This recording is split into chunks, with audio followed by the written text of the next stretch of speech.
Welcome everyone, this is Jake here, administrator here on the Snakeskin Financial channel. And really I just want to talk with you today about the dividend opportunities that are really looming out there for the month of July.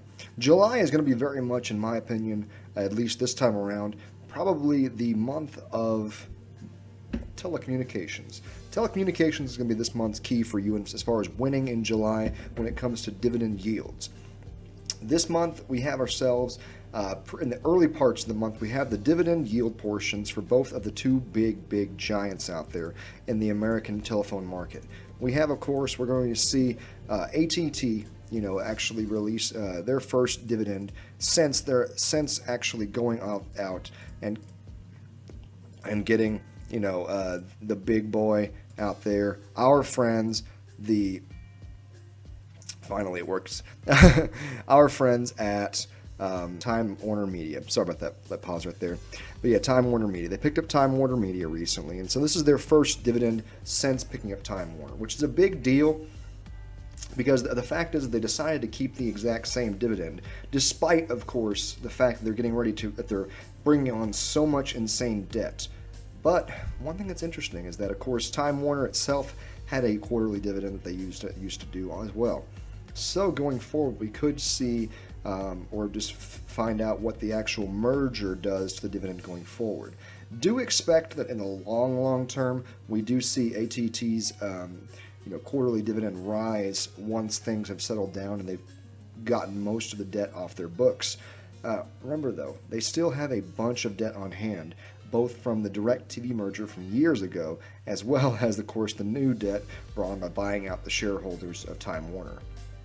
Going forward, so we have a 50 cents per share yield right here for AT&T, which is a pretty good sizable yield for what you could see.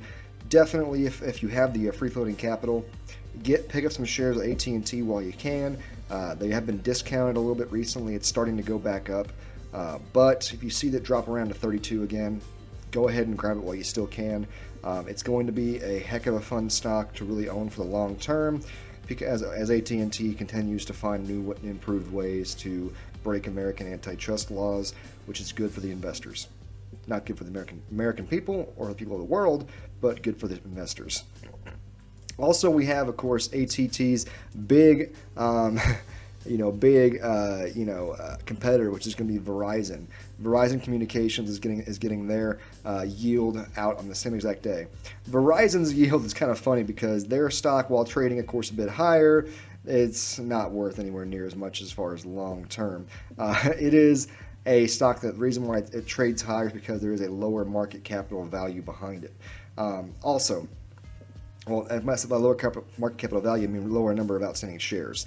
Funny thing about Verizon is the yield's still pretty good, and you can pick up a nice 59 cents per share as long as you have it locked in by the 8th. I believe the 8th is for both of these stocks the day of reckoning. The day of reckoning should be the 8th. So that being said, keep your eyes open, keep your ears peeled. Those two stocks, like I said, are going to be kind of your secret for winning in this quarter. But there's also one that you need to be aware of that probably none of you even know about right now, and that is Chunghwa Telecom Communications Company. Yeah, what the Mexico am I talking about right here? This is essentially AT&T of Taiwan. This is actually not some hullabaloo stock that I threw out of the wind. This is actually the telecommunications giant of the country of Taiwan. If you notice, it really doesn't have a market capital rating that's going to be really any high. It's only $28 billion in market capital value, but essentially they are the AT&T of Taiwan. They basically are going to be the one that pretty much controls the majority of Taiwan's telecommunication, internet, and hardline services out there. They release what's called an annual dividend. So they do a one-off annual dividend. This is an opportunity right here for you to snipe an incredibly good dividend that you only can get once a year. This company's annual dividend they're releasing this year is going to be $1.59 per share. That's $1.59 per share. So long as you own this stock by July 19th, you will be able to pick up $1.59 per share that you own. That being said, obviously, it's a sizable investment to go after to get, just whatever, a small portion of the stock. But the fact remains that you have the opportunity to pick up a large amount of cash for relatively low risk. This company has a historic volatility of 11.1%. It's a very, very, very low percentage. Just so you know, the short interest out there, which short interest can always kind of tell you kind of a backstory as to what kind of volatility you could expect. The short interest out there of the floating shares is 0.17%. 0.17%. That's incredibly low. Basically means that they treat the stock like they do the other telecommunication giants out there, as in it doesn't move in negative fashion. So Chunghwa Telecom Communications, or CHT, on the New York Stock Exchange, if you own it by July 19th, you have the opportunity to pick up a really, really good, sizable dividend yield all in one shot and be able to sell it within the next 2 days.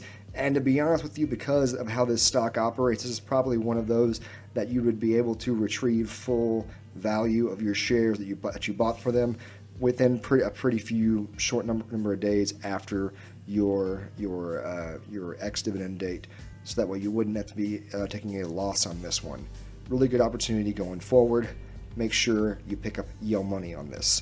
Anyway, guys, as always, bulls make money, bears make money, pigs get slaughtered. July is telecommunications month, so get your phones out and have some fun. See you guys.